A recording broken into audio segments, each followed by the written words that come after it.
Middle east में जारी युद्ध के 29वें दिन नरेंद्र मोदी वॉर फ्रंट पर अब एक नई लड़ाई शुरू कर चुके हैं। मोदी की यह लड़ाई युद्ध के बीच से हिंदुस्तानी जहाजों को सुरक्षित निकालकर भारत लाने की भी है और हिंदुस्तान में मौजूद विरोधियों के फैलाए जा रहे झूठ का पर्दाफाश करने की भी है। अब से बस थोड़ी देर पहले नरेंद्र मोदी ने सऊदी अरब के क्राउन प्रिंस मोहम्मद बिन सलमान से बात की।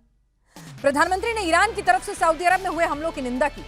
मोदी और सऊदी के क्राउन प्रिंस दोनों ने कहा कि समुद्री मार्ग में जहाजों की आवाजाही पर कोई रोक नहीं लगनी चाहिए, समुद्री मार्ग सिक्योर होना चाहिए, यानी इशारा ईरान की तरफ है। आज नरेंद्र मोदी ने एक इशारा भारत में मौजूद सियासी इकोसिस्टम की अफवाह गैंग को भी दे दिया है। मोदी ने कहा कि कोरोना काल की ही तरह कुछ लोग युद्ध काल में भी झूठ फैला रहे हैं, अफवाह फैला रहे हैं। सरकार काम न कर पाए, देश मुसीबत में आ जाए, इसकी चालें चल रहे हैं। मोदी ने देश को सचेत किया है कि हिंदुस्तान को नुकसान पहुंचाने वाली हरकत करने वाले लोगों को आप पहचानें। प्रधानमंत्री ने किन लोगों की ओर इशारा किया, वो कौन है जिन्होंने मोदी के खिलाफ एक नई जंग छिड़ दी है और मोदी ये जंग कैसे लड़ रहे हैं, ये रिपोर्ट आपको सब सवालों के जवाब देगी। नरेंद्र मोदी के विरुद्ध सियासी दुश्मनों ने छेड़ दिया है कौन सा नया युद्ध। 29 दिन से जारी है ईरान वार। हिंदुस्तान में मोदी के पॉलिटिकल दुश्मन क्यों कर रहे हैं प्रधानमंत्री पर नॉन स्टॉप प्रहार। क्या नरेंद्र मोदी के खिलाफ युद्ध ऐसे ही जारी रहेगा या सियासी विरोधियों का खेमा युद्ध विराम करेगा? कुछ लोगों ने अफवाहें फैलाई, झूठ बोले ताकि सरकार का काम मुश्किल हो, देश को नुकसान हो। युद्ध वाले वैश्विक संकट के बीच अफवाह कौन फैला रहा है, झूठ कौन फैला रहा है, मोदी ने किन दुश्मनों की ओर इशारा किया है? वो कौन है जो ईरान वॉर से पैदा हुए हालात में भारत को हारते हुए देखना चाहते हैं, मोदी को हारते हुए देखना चाहते हैं? जवाब आपकी स्क्रीन पर है। राहुल की पार्टी ने ईरान वॉर के बीच में मोदी के खिलाफ युद्ध शुरू कर दिया है। अखिलेश की पार्टी ने भी फर्जी खबरों और फेक नैरेटिव के साथ मोदी के खिलाफ मोर्चा खोल दिया है। ममता बनर्जी की पार्टी भी सुबह शाम दिन रात मोदी पर अटैकिंग है। मोदी के हर सियासी दुश्मन की सेम टू सेम बिल्कुल एक जैसी ही स्क्रिप्टिंग है। मोदी को घेरने वाली सबकी सेम स्ट्रेटेजी। मिस्टर मोदी देश के प्रधानमंत्री, प्राइम मिनिस्टर मोदी जो मोदी खुद ही बोला, prime minister who is misleading, prime minister. हमारे प्रधानमंत्री ने, मोदी सरकार ने all gas prime minister, no gas citizens. कोई भी नहीं चाहता कि प्रधानमंत्री उनके लिए प्रचार करने आए। नहीं जा रहे, देख लो, हिल नहीं रहे दिल्ली से बाहर डर के मारे। चार्जशीट तो मोदी गवर्नमेंट के अगेंस्ट में होना चाहिए। यह किसी भी हद तक जा सकते हैं। फेल्ड इंजन सरकार, कंप्लीटली फेल्ड, खत्म।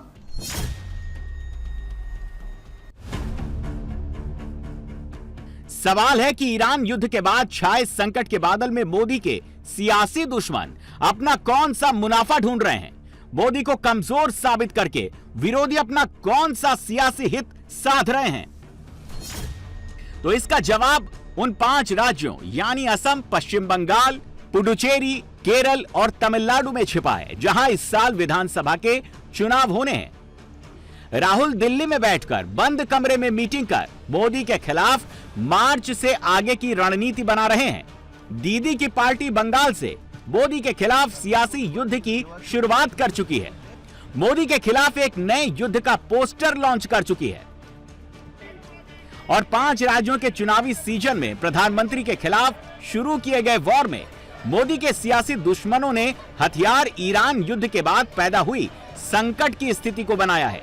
मोदी विरोधी पार्टी चाहे कोई भी हो, पिछले 4 हफ्तों से हर कोई सिलेंडर लेकर घूम रहा है, पेट्रोल पंप के बाहर खड़े होकर तमाशा कर रहा है, शोर मचा रहा है, चीख रहा है, चिल्ला रहा है। मोदी पर यह all out attack social media के जरिए भी हो रहा है। कांग्रेस ने एक बार फिर से अति कर दी है। कांग्रेस की टाइमलाइन पर एक बार फिर से वही नरेंद्र सरेंडर वाला पोस्टर घूमने लगा है। नरेंद्र सरेंडर से मन नहीं भरा तो राहुल की पार्टी सिलेंडर नरेंद्र वाला टैक्स चिपकाकर मोदी पर निशाना साध रही है। प्रधानमंत्री के खिलाफ शुरू किया गया विरोधियों का ये युद्ध दरअसल उनकी मजबूरी है और इस मजबूरी की वजह भी नरेंद्र मोदी ही है। मैं यूपी के, देश के सभी राजनीतिक दलों से भी आग्रह पूर्वक कहना चाहता हूं, विनती पूर्वक कहना चाहता हूं, इस प्रकार के संकट में ऐसी बातें करने से बचें जो देश के लिए नुकसानदायक है, जो भारतीयों के हक में है, जो भारत के हित में है, वही भारत सरकार की नीति और रणनीति है। राजनीति के लिए गलत बयानबाजी करने वाले राजनीतिक बहस में तो कुछ नंबर पा लेंगे, लेकिन देश को नुकसान पहुंचाने वाली हरकतों को देश की जनता कभी माफ नहीं करती। कोरोना के महासंकट के दौरान भी कुछ लोगों ने अफवाहें फैलाई, वैक्सीन को लेकर झूठ बोले ताकि सरकार का काम मुश्किल हो, देश को नुकसान हो। परिणाम क्या हुआ? जनता ने चुनावों के दौरान ऐसी राजनीति को नकार दिया, ठुकरा दिया। मुझे पूरा भरोसा है कि देश के सभी राजनीतिक दल भी इससे सबक सीखेंगे और देश के एकजुट प्रयासों को वो बल देंगे, ताकत देंगे। मोदी के दुश्मनों को लग रहा था कि मिडिल ईस्ट में जारी युद्ध के बाद पूरी दुनिया के लिए संकट जैसे हालात पैदा हुए हैं, उसमें हिंदुस्तान भी फंस कर रह जाएगा।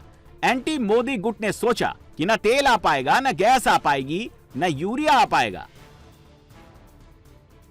और एंटी मोदी मोर्चा उसे 5 राज्यों के चुनावों में भुना लेगा, मोदी के खिलाफ माहौल बना देगा। लेकिन विरोधियों की यह सोच धरी की धरी रह गई, क्योंकि मोदी सरकार ने 28 फरवरी यानी कि वो दिन जब अमेरिका, इजराइल और ईरान का युद्ध शुरू हुआ, उसी वक्त से भारत को सेफ रखने वाली तैयारियां शुरू कर दी थी और नरेंद्र मोदी सरकार के इस प्रो एक्टिव अप्रोच का फायदा भी देश को हुआ। जिस स्ट्रेट ऑफ हॉर्मुज से दुनिया के बाकी देश अपना एक जहाज भी नहीं निकलवा पा रहे थे, उस स्ट्रेट ऑफ हॉर्मुज से भारत अब तक अपने 4 जहाज सुरक्षित भारत ला चुका है। रिपोर्ट्स के मुताबिक भारत के 2 और मर्चेंट वेसल्स पेट्रोलियम प्रोडक्ट के साथ स्ट्रेट ऑफ हॉर्मुज क्रॉस करके भारत के रास्ते में हैं। 2.5 लाख मैट्रिक टन लोड करके ये जहाज हमारे भारत आया। जैसा कि आप देख रहे हैं, इसको टैंकर वाला शिप बोलते हैं और इसके डेक पे 2 क्रेन है। इसका मतलब ये VLCC है, very large crude oil carrier. ये हमारे सामने से निकल रहा है, ये देखिए। अभी हम लोग मुंबई पोर्ट पे लगने वाले हैं, जैसा कि आप देख रहे हैं। अभी भाई साहब, भारत सरकार सोचिए कितना ज्यादा माइंड से काम कर रही है। अभी आप देख सकते हैं, ये सारे जहाज हमारे अभी यहाँ भारत में आ चुके हैं। सारे जहाजों पे माल है और ऐसा नहीं है कि बस मतलब तेल गैस हर चीज आ रहा है। थोड़ा थोड़ा दिक्कत हो रहा था बीच में, लेकिन आप लोग एक चीज बता देता हूँ, सोशल मीडिया पे आजकल ये जो देखो भाई साहब, अगर अपने देश की थोड़ा तारीफ कर देता हूँ तो लोग मुझे कुछ और बोलने लगते हैं, लेकिन एक बार मैं आपको उधर से दिखा देता हूँ भाई साहब। बहुत अच्छी चीज है यार। और एक तो सरकार ने भाई साहब तेल के दाम भी कम कर दिए। मेरे ख्याल से एक्साइज जो ड्यूटी होता था वो 13 रुपए से घटा के पेट्रोल पे अभी 3 रुपए कर दिया। उसके बाद जो हमारा डीजल था उसको इसका ड्राफ्ट मार्क पूरा देख रहे हैं, ये देखिए ड्राफ्ट इसका पूरा पानी में, ये पूरा तेल से भरा हुआ जहाज है। अगर ये खाली होता तो इसका रेड वाला पार्ट नीचे दिखता, जिसको हल एरिया बोलते हैं। तो मैं आप लोग को दिखा देता हूँ, प्लीज आप लोग ज्यादा परेशान मत होइए। भारत सरकार कंटिन्यू काम करे, जिस भी देश से उसको तेल गैस मिल रहा है वो कंटिन्यू ले रही है। ऐसा नहीं है कि हमारे भारत में ही दिक्कत है, लेकिन बाकी जगह छाती पीटने वाले नहीं है। बस भारत में ही छाती पीट के नाचने गाने और सरकार का विरोध करने वाले लोग हैं। मुश्किल समय है, सरकार को सपोर्ट करिए, हेल्प करिए, चीजें जल्द से जल्द नॉर्मल होंगी। लेकिन एक बार मैं आपको फिर से चीजें दिखा देता हूँ। ये देखिए भाई साहब, ये देख रहे हैं आप, ये है हमारा लगभग 1 लाख मैट्रिक टन ये क्रूड ऑयल कैरियर लोड करके मुंबई पोर्ट पे जा रहा है। अभी हम लोग भी मुंबई में माल लेके आए हैं और ऐसे कम से कम 4-5 जहाज वहाँ तेल वाले उस साइड खड़े हैं ऑलरेडी। लेकिन ये जहाज देख लीजिए, अभी ये जा रहा है। ये देखो भाई साहब, हमारे भारत के लिए ये सब समझ लो बहुत बड़ी चीज़ है भाई साहब। ये देखो काफ़ी बड़ा जहाज है और इसमें तेल लोड होके आया है। तो चीज़ें भारत सरकार को मुश्किल समय में सपोर्ट करना चाहिए। मोदी सिर्फ भारतीय जहाजों को सेफली हॉर्मुज स्ट्रेट से क्रॉस नहीं करवा रहे, हॉर्मुज स्ट्रेट क्रॉस करने के बाद भारतीय जहाजों को समंदर में सिक्योर भी कर रहे हैं। और इसके लिए भारत सरकार ने नौसेना को एक्टिव कर रखा है। जैसा कि आप तस्वीर में देख सकते हैं, आगे आगे इंडियन नेवी का युद्धपोत और पीछे पीछे स्ट्रेट ऑफ हॉर्मुज से निकला हिंदुस्तानी जहाज। रिपोर्ट के मुताबिक भारतीय नेवी ने स्ट्रेट ऑफ हॉर्मुज क्रॉस करके आए हिंदुस्तानी जहाजों को सेफ्टी के लिए ऑपरेशन ऊर्जा सुरक्षा लॉन्च कर दिया है। इस ऑपरेशन का मकसद स्ट्रेट ऑफ हॉर्मुज से गुजरने वाले एलपीजी, एलएनजी और कच्चे तेल के टैंकरों को सुरक्षित एस्कॉर्ट करना है। इंडियन नेवी ने इस ऑपरेशन में 22 जहाज और 5 से ज्यादा युद्धपोत तैनात किए हैं। इस वक्त ये ऑपरेशन ओमान की खाड़ी में चल रहा है, जहां भारतीय सेना के फ्रंट लाइन वॉरशिप भारत की ओर आने वाले तेल और गैस के टैंकरों को युद्ध क्षेत्र वाले हॉर्मुज स्ट्रेट से सुरक्षित निकाल रहे हैं। यह भारतीय सेना का खास मिशन है, जिसमें भारतीय झंडे वाले कार्गो जहाजों को, जिनमें कच्चा तेल, एलपीजी और एलएनजी भरा हुआ है, उन्हें स्ट्रेट ऑफ हॉर्मुज से सुरक्षित निकालकर अरब सागर के कंपैरेटिवली सुरक्षित पानी तक पहुंचाया जा रहा है। इंडियन नेवी ने इसके लिए जो 5 से ज्यादा फ्रंटलाइन युद्धपोत तैनात किए हैं, उनमें विशाखापत्तनम क्लास के डिस्ट्रॉयर और फ्रिगेट्स शामिल हैं। ये सब ओमान की खाड़ी में डटे हुए हैं। ये सब बिना किसी कूटनीति के संभव नहीं था। 12 मार्च को मोदी ने ईरानी राष्ट्रपति से सीधे फोन पर बात की और साफ कर दिया कि भारतीय नागरिकों की सुरक्षा और सामान के साथ साथ ऊर्जा संसाधनों की बिना रोक-टोक आवाजाही भारत की सबसे बड़ी प्राथमिकता है।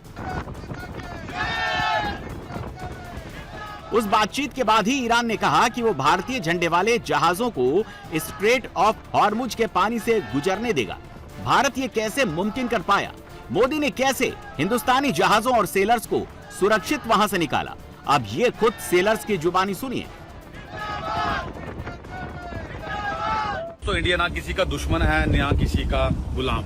इंडिया अपना रास्ता खुद बनाता है और दुनिया उसे इग्नोर नहीं करती। जहां स्ट्रेट ऑफ हॉर्मुज में बहुत से जहाजों को रेस्ट्रिक्ट किया गया था, कंट्री के जहाजों को, इंडिया के जहाजों को पैसेज अलाउ किया जा रहा है कि आप अपना जहाज यहां से निकालो। सो इंडिया जो है वो न्यूट्रल नहीं है। इंडिया एक स्मार्ट पावर है, मास्टर प्लेयर है। तो जहां पूरी दुनिया जो है वो लड़ाई में उलझी पड़ी है, इंडिया अपना गेम खेल रहा है। इंडिया जो है वो अपना ऑयल जो है आराम से निकाल रहा है। सो हम लोगों को, हम सभी दोस्तों को इंडियंस होने पे प्राउड होना चाहिए, क्योंकि ये जो जीत है, ये जीत पावर की नहीं, ये जीत है डिप्लोमेसी की। सो हमारी डिप्लोमेसी जो है वो अभी बहुत ज्यादा स्ट्रांग है। जिन लोगों को लगता था कि उनके देश के पास बहुत ज्यादा पावर है, वो अभी एकदम असफल हुए पड़े हैं कि वो कैसे अपने जहाजों को बाहर से निकाले। और इंडिया की डिप्लोमेसी जो है वो अभी काम कर रही है, इसलिए हम सभी को प्राउड फील होना चाहिए। जय हिंद, जय भारत। छाती ठोक कर बोल सकता हूँ कि मैं एक इंडियन हूँ। आपको मैं प्रूफ दिखाता हूँ। अभी हम लोग भाई साहब मुंबई पोर्ट पे पहुंचने वाले थे।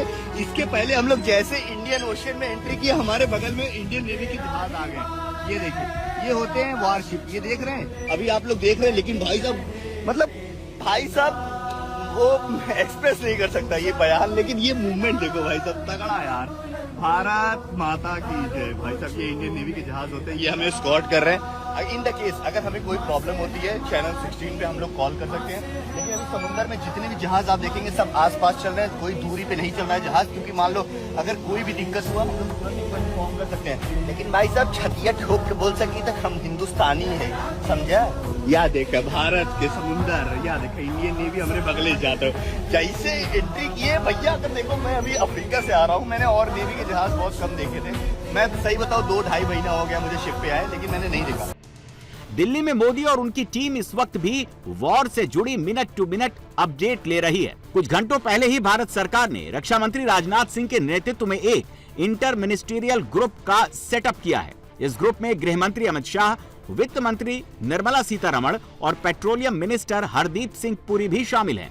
इन्हें मिडिल ईस्ट के वॉर को मॉनिटर करने का टास्क सौंपा गया है और इस टीम ने अपना काम शुरू कर दिया है। उसकी पहली तस्वीर इस वक्त आप स्क्रीन पर देख रहे हैं। ये टीम अब युद्ध के बीच हिंदुस्तान के लिए आगे के प्लान पर काम कर रही है और इसकी कमान खुद मोदी ने संभाल रखी है। प्रधानमंत्री को कामयाब होता देख विरोधियों का पूरा खेमा सन्न हो गया है, दंग हो गया है। सोच रहा है कि मोदी ने असंभव को संभव कैसे कर दिखाया। आप सभी देख रहे हैं कि आज पूरा विश्व कितना चिंतित है। पश्चिम एशिया में 1 महीने से युद्ध चल रहा है। युद्ध की वजह से कई सारे देशों में खाने पीने के सामान, पेट्रोल, डीजल, गैस, खाद, ऐसी कई जरूरी चीजों का चारों तरफ संकट पैदा हो गया है। हर देश इस संकट का सामना करने के लिए कुछ न कुछ कोशिश कर रहा है, प्रयास कर रहा है। और हमारा भारत भी इस संकट का पूरी शक्ति से मुकाबला कर रहा है। देशवासियों की ताकत के भरोसे कर रहा है। भारत तो बहुत बड़ी मात्रा में कच्चा तेल और गैस, ये जहां युद्ध चल रहा है ना, इस युद्ध से प्रभावित इलाके से मंगाता है। इसलिए सरकार हर वो कदम उठा रही है जिससे सामान्य परिवारों पर, हमारे किसान भाई बहनों पर इस संकट का बोझ न पड़े। साथियों, संकट के इस समय में भी भारत ने अपने तेज विकास को निरंतर जारी रखा है। विकसित भारत बनाने के लिए सबका प्रयास बहुत जरूरी है। ये आवश्यक है कि 140 करोड़ देशवासी कड़े से कड़ा परिश्रम करें और वैश्विक संकटों का एकजुट होकर सामना करें। अभी जो युद्ध चल रहा है, इससे पैदा हुए संकट का सामना कैसे करना है, इसके बारे में मैंने संसद में भी विस्तार से बताया है। मेरी कल देश के सभी मुख्यमंत्रियों से भी लंबी चर्चा हुई है और बड़ी सकारात्मक चर्चा हुई है। मैं आज आप सभी जनता जनार्दन से फिर कहूंगा, मैं देशवासियों से फिर से कहूंगा, हमें शांत मन से, धैर्य के साथ, एकजुटता के साथ, मिलजुल करके इस संकट का सामना करना है। ये पूरे विश्व में परेशानी पैदा करने वाला संकट है। हमें अपने देश की सबसे ज्यादा चिंता करने है और यही हम भारतीयों की सबसे बड़ी ताकत है। युद्ध के हालात के बीच मोदी हर संभव कोशिश कर रहे हैं भारत पर ईरान वॉर का इंपैक्ट ना के बराबर पड़े। प्रधानमंत्री ने इसलिए शुक्रवार को देश के 25 राज्यों के मुख्यमंत्री से बात की। कह दिया कि देश में कोई लॉकडाउन नहीं लगेगा। इसके अलावा मोदी ने सबको यही मैसेज दिया कि करंट सिचुएशन को देखते हुए हर राज्य टीम इंडिया की स्पिरिट से काम करे। मोदी ने मुख्यमंत्रियों से साफ कह दिया कि भारत को चौकन्ना और तैयार रहना होगा। आर्थिक और व्यापार की स्थिरता बनाए रखनी है, ऊर्जा सुरक्षा करनी है, उद्योग और सप्लाई चेन को मजबूत रखना है और आम लोगों के हितों की पूरी तरह रक्षा करनी है। मोदी ने राज्यों को निर्देश दिया कि वो सप्लाई चेन को सुचारू रूप से चलाते रहें और जमाखोरी के साथ साथ मनमानी भाव बढ़ाने वालों के खिलाफ सख्त कार्रवाई करें। प्रधानमंत्री ने मुख्यमंत्रियों को अफवाह से सावधान रहने की चेतावनी दी और कहा कि सही और भरोसेमंद जानकारी फैलाना बहुत जरूरी है ताकि आम लोगों में घबराहट न फैले। लेकिन दुर्भाग्य यह है कि मोदी जिस टीम इंडिया को अफवाह से एक साथ लड़ने को कह रहे हैं, अफवाह फैलाने वालों में सबसे आगे वही इकोसिस्टम है। देखो, पहले ही इतना भारी उन्होंने बढ़त की है और आज कम करके वो ये कहना चाहते हैं कि हम कम करें। अरे पहले तो ये इतने लाखों करोड़ों में गवर्नमेंट ने उसको लूट लिया और अब जो पैसे जमा करने के बाद थोड़ा सा राहत दे, ये जनता को कोई राहत नहीं है। तो उन्होंने अपने जेब में पैसे पहले जमा कर लिए, ऐसा कि 1000 रुपए जमा कर लिए, 200 रुपए वापस दे रहे हैं। ये इकोसिस्टम दिल्ली से लेकर बंगाल तक, असम से लेकर केरल तक और तमिलनाडु तक हर जगह फैला हुआ है। जिन जिन राज्यों में चुनाव है वहां ईरान से पैदा हुए हालात पर सबसे ज्यादा शोर मच रहा है। शोर मचाने वाले मोदी के सियासी विरोधी हैं, जो हर 2 मिनट में घूम फिरकर मोदी को टारगेट करने लगते हैं। मोदी सरकार फेल हो गई, ये स्क्रिप्ट पढ़ने लगते हैं। आप किसी पेट्रोल पंप पे चले जाएं, किसी गैस एजेंसी पे चले जाएं, बड़े पैमाने पे लोग खड़े इंतजार कर रहे हैं।